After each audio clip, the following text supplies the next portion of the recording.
Hola chicos, vamos a comenzar este bloque.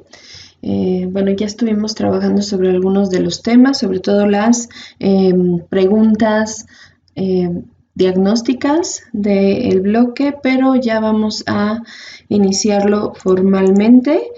Y bueno, con esto vamos a definir, bueno, voy a enlistar lo que son los temas. No son tantos, tenemos dos grandes divisiones, las categorías sociales y los fenómenos sociales. Vamos a comenzar con el de categorías sociales. Ahorita vamos a ver lo que es definición y características de la sociedad y clase social. Lo que sigue en esta división son grupo social, que ustedes estuvieron trabajando algo de esto en la lectura que se les asignó en el foro. Por cierto, tienen el transcurso de hoy para terminar la participación del foro. Después yo tomo pantalla, captura de pantalla y lo voy a quitar. Esto es para apuntar a los que participaron y darles como acreditada la actividad. Entonces, si no has participado en el foro donde hacemos la lectura de grupos sociales, pues si estás viendo esto todavía tienes chance para realizarlo, ¿ok? Después vamos a hablar sobre procesos y prácticas sociales y en el siguiente subtema vamos a ver el fenómeno de transvaloración y derechos humanos. ¿Por qué derechos humanos lo tengo con un asterisco? Bueno, pues también lo hemos visto ya, lo vimos en Ética 1, tocamos el tema de derechos humanos, pero más hacia el lado de las normas, la equidad, etc. Ahora vamos a ver cómo funcionan los derechos humanos como reguladores sociales. Y fenómenos como que son derivados de todo lo anterior, que es la discriminación y migración. Entonces vamos a comenzar con la definición de sociedad, ¿ok? Esto es una definición que es válida para nosotros en clase, ¿sí? Su definición oficial es un conjunto de relaciones, por eso elegí poner esta imagen, es como una red sistemática que se establece entre individuos con la finalidad de ayudarse mutuamente a la realización de sus propósitos personales, el fortalecimiento de la vida común. Y esa vida común está delimitada por varias cosas.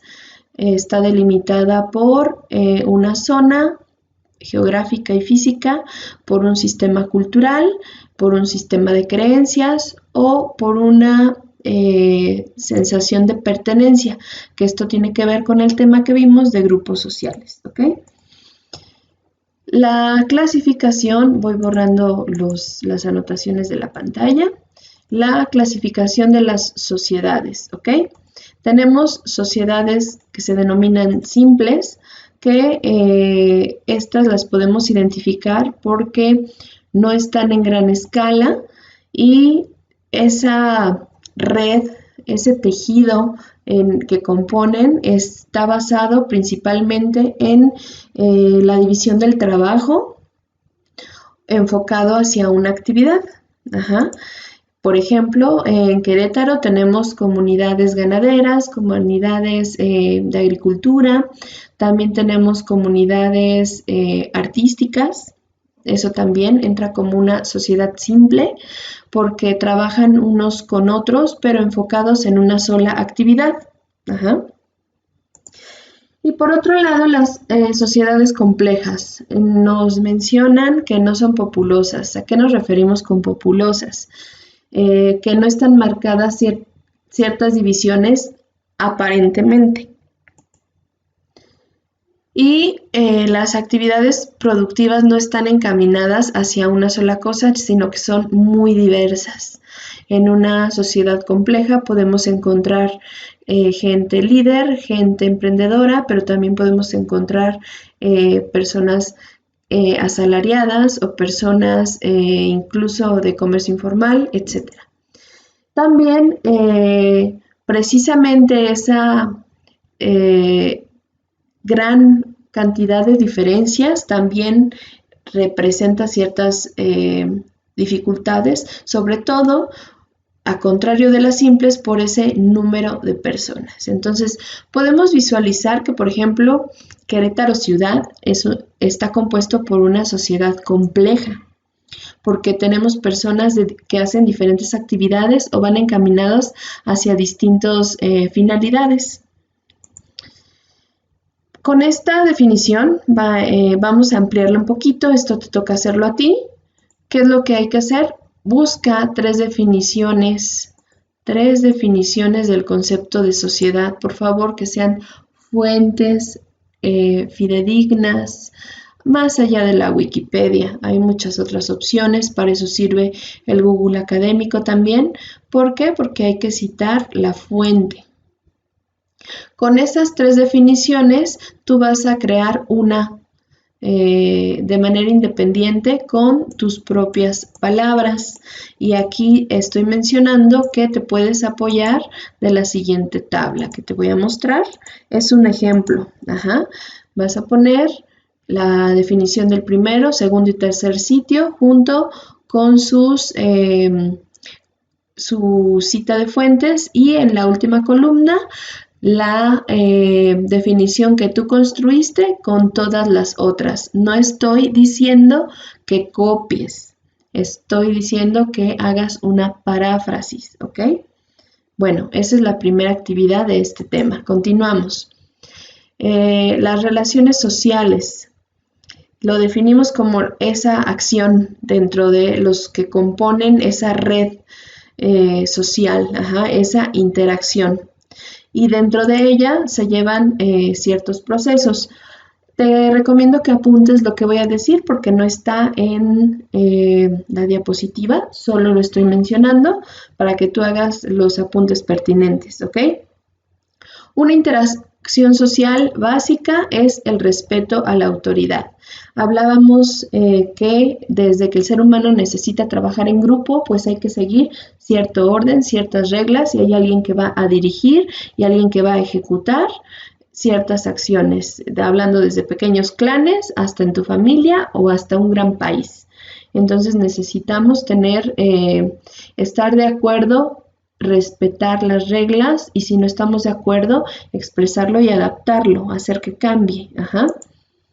La adaptación. La adaptación precisamente va hacia esas normas que ya están establecidas aquí arriba. Tenemos también que respetar estas reglas, pero también respetar los deseos y libertades de los demás y seguirlas. Cuando no concretamos ese proceso de adaptación, tenemos conflictos o esos términos que dicen es que es muy antisocial, ¿por qué no sigue las reglas? O ¿por qué no quiere estar en X grupo?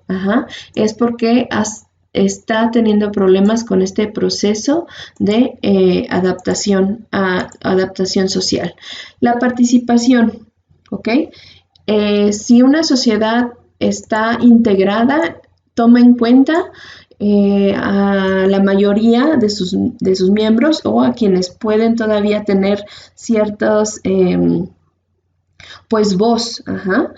Por ejemplo, para tomar ciertas decisiones se organiza, todo viene derivado desde el mismo sitio, se organiza una toma de decisiones, una votación, o incluso el que en una familia que vayan a verte a un partido de fútbol o a una presentación que tú tengas, eso implica participación.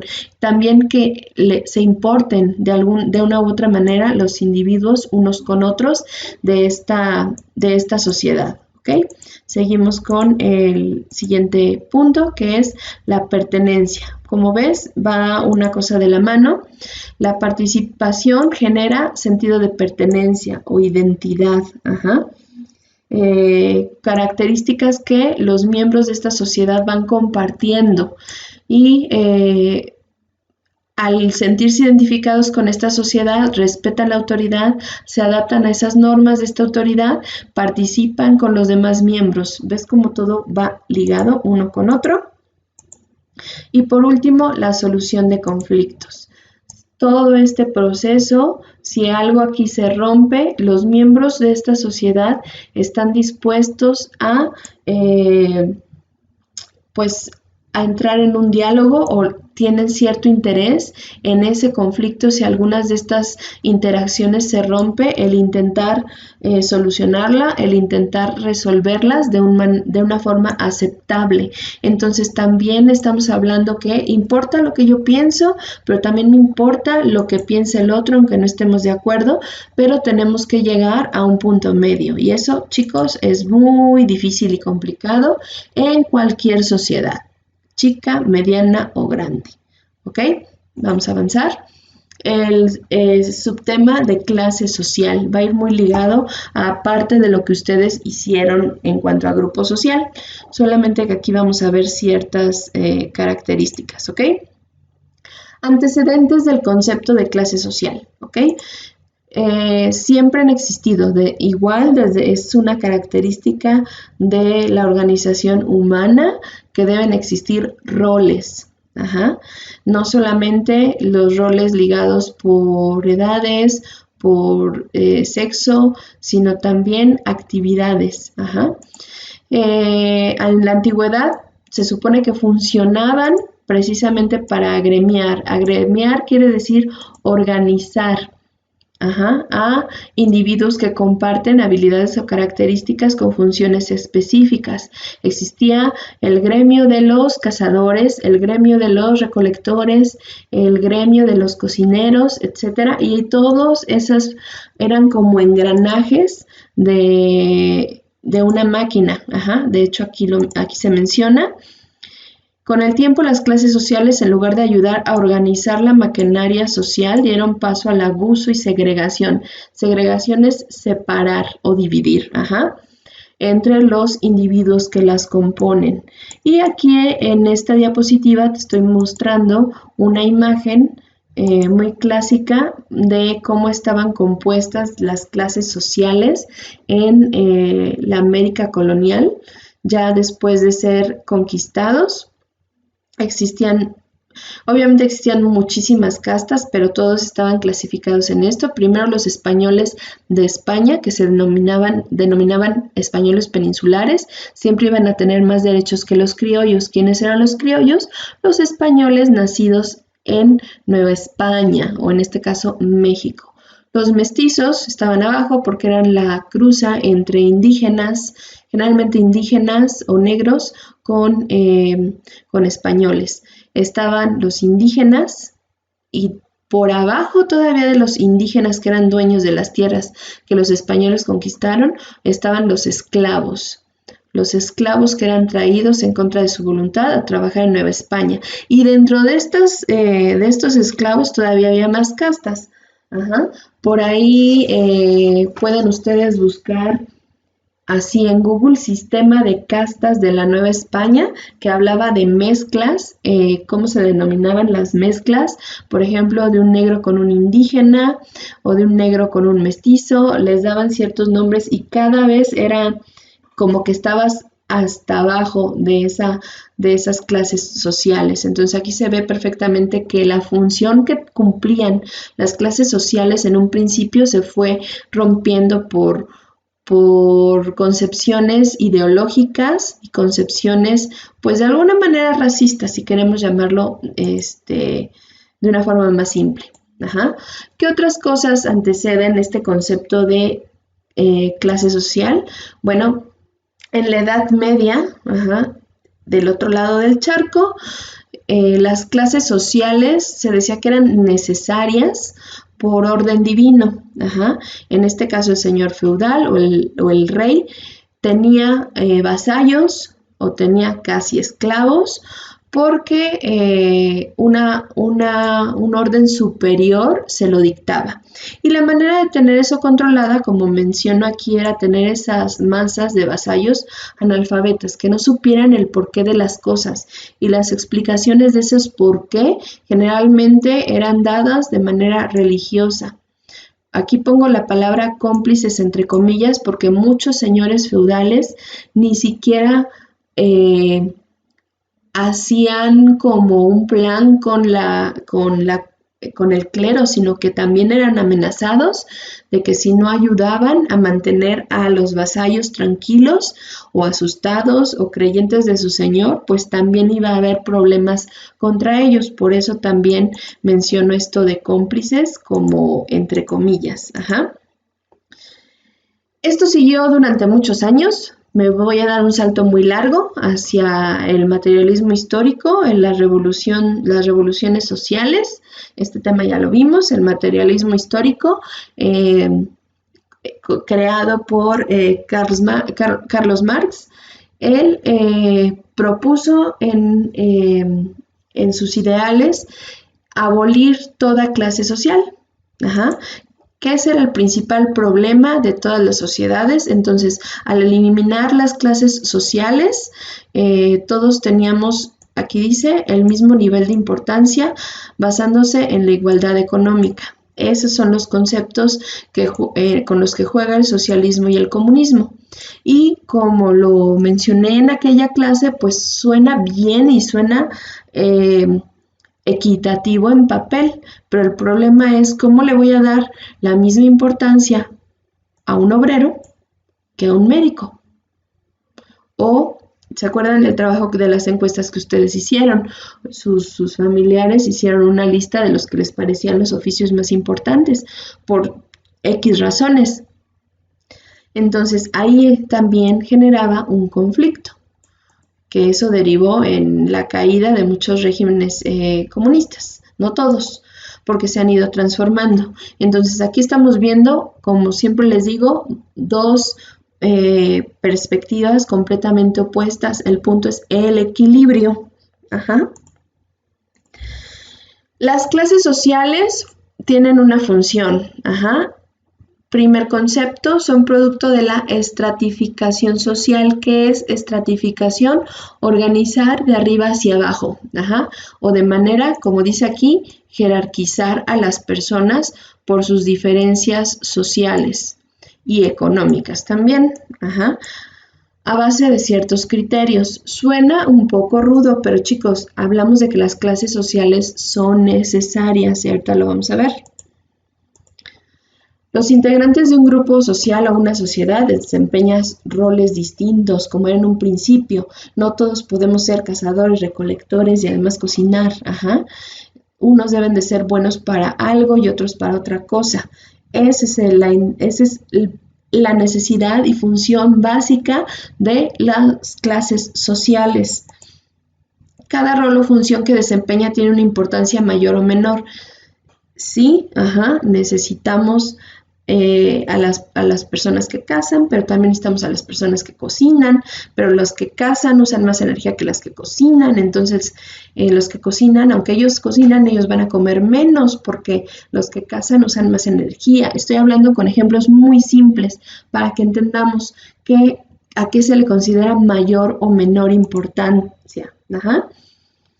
Y la consideración que se concede a una persona y la cantidad de bienes a los que se tenga derecho dependen de su lugar en la sociedad. Sí, pero no es una ley. Ajá.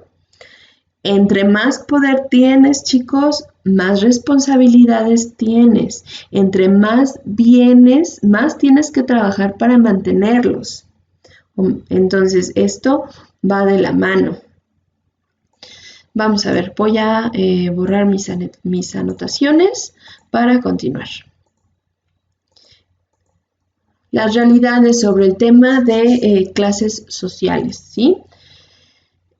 Cuando una de las clases o todas las clases sociales se encuentran de manera desfavorable o poco equitativa, sucede la ruptura social.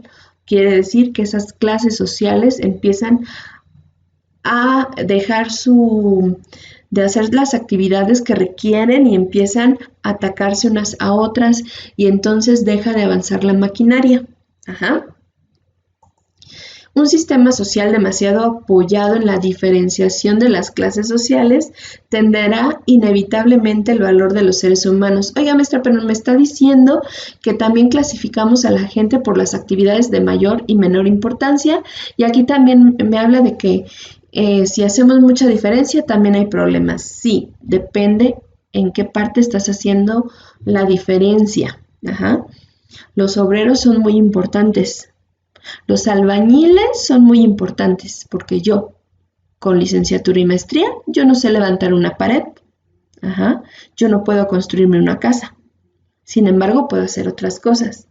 Y entender esto, entender estas diferencias, pero que a la vez nos unen y somos necesarios, rompe esa diferenciación exagerada que puede crear una ruptura social. Ajá. Ustedes, chicos, tienen habilidades que pueden enseñarnos a nosotros los profes perfectamente, ajá, a esas y son necesarias, ajá, a eso nos estamos refiriendo. No quiere decir que nosotros como maestros sepamos todo o seamos perfectos en todo, también nos equivocamos. Sí se hace una diferencia, pero no es negativa. Ajá, funciona, o esas diferencias son las que hacen girar una maquinaria de manera eficiente, ¿sí? Y lo que les decía al principio, las clases sociales siempre deben existir de una u otra manera, pero también tenemos que evaluar como país, como Estado, como individuos, qué clases sociales deben desaparecer o se deben combatir y qué clases se les debe de dar más impulso, porque hay diferentes clases sociales al mismo tiempo en un solo grupo de individuos. Entonces depende de lo que estés observando. Vamos a estar viendo en otro ejercicio más sobre clases sociales, pero aquí quiero resaltar este punto que dice que no es una sentencia de por vida estar arriba o estar abajo de la pirámide. Alguien que está arriba de la pirámide puede caer y alguien que está hasta abajo puede subir. Y esta acción lo llamamos movilidad social. Quiere decir esa capacidad u oportunidad de los individuos generalmente se tiene entendido como una acción positiva de que los individuos que están abajo de las clases sociales suban, ajá, pero también se estudia los individuos que están arriba que bajen por diferentes situaciones. Por ejemplo, ahorita con la contingencia mucha gente se ha quedado sin trabajo, mucha gente está perdiendo dinero, mucha gente tiene hambre, ajá, que hace 3 meses no se podían visualizar en esta condición. Eso también es movilidad social. Ajá. Pero, por ejemplo, el gobierno tiene programas de movilidad social, pero estos solo están enfocados a que de X clase que tú estés estancado puedas subir. Ajá. Los factores de movilidad son, número 1, los estudios. Aquí sí están en orden de importancia. Número 2, trabajo. Número 3, ahorro. Número 4, emprendimiento y otros. Ajá. Número 1 están los estudios. Ustedes están en esta etapa. ¿Cuántos? Vamos a hacer aquí un paréntesis. ¿Cuántos chicos de la edad de ustedes no tienen acceso a la educación o lo dejan perder? Ajá. Esto, cuando puedan descargar la diapositiva, no es para ninguna tarea, pero lo pueden checar. Es un informe de movilidad social del año pasado. Esto nos indica el porcentaje de hombres, mujeres, a niños, adolescentes que han hecho ese movimiento de arriba y hacia abajo en las escalas sociales, por rubros de edades, por también gente adulta, por trabajo, jubilados, todo lo que se ha estado moviendo en cuanto a las clases sociales en México. Por si quieren leer qué es lo que pasó el año pasado. Ajá. Es un ejemplo. Si el estudio es el principal factor de movilidad social, esta es una nota del 2017, por supuesto. Ajá, aquí está, 2017, que dice: más de 1 millón de alumnos abandonan sus estudios en México. 1 de cada 7 adolescentes que cursan bachillerato deja de estudiar en el país. Y esto fue del 2017. Se prevé que para este 2020, que acaba de ser el censo del INEGI, pues se haya incrementado un poco. Yo les comparto que en el colegio de bachilleres se tiene prácticamente un 65% de alumnos son los que terminan el bachillerato. Quiere decir que de 10 que entran a primero de prepa en el COVAC, solamente 6 salen de sexto semestre. Está fuerte, y esto implica que se van reduciendo esas oportunidades de movilidad social. Y aquí está una lista de un sitio que se llama Observatorio Laboral, que nos indica los alumnos egresados de ciertas carreras, cuántos han egresado, cuántos de los que han egresado tienen ocupación en lo que estudiaron. Aquí dice, carreras que cuentan con el mayor número de ocupados. No hay un orden en particular, sí lo hay, desde los que tienen más personas trabajando, pero no tienen una afinidad a lo que estudiaron. Así es como se entiende esta tabla. Aquí los que más tienen afinidad son los que menos han encontrado trabajo, pero son los que más se encuentran en el área de lo que estudiaron, enfermería y cuidados de la salud. Estos son ejemplos, estas son 10 carreras. En la página de Observatorio Laboral vienen más y puedes hacer la búsqueda por estado. Entonces, ¿qué nos está diciendo aquí? Este es el segundo factor, el trabajo. Si tienes educación y trabajo, ya tienes el 50% ganado de esa movilidad social hacia arriba, por supuesto. ¿Ok? Vamos a seguir viendo esto más adelante. Esta es la tarea que van a hacer. La asignación se llama preguntas clases sociales. Ojo, se contesta de acuerdo a lo que pienses y que las argumentes.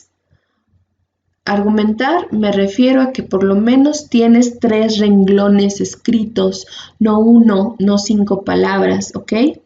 Vas a responder estas 4 preguntas, de preferencia, como les digo aquí, en un editor de texto. Si no tienes, perfectamente puedes ocupar tu cuaderno.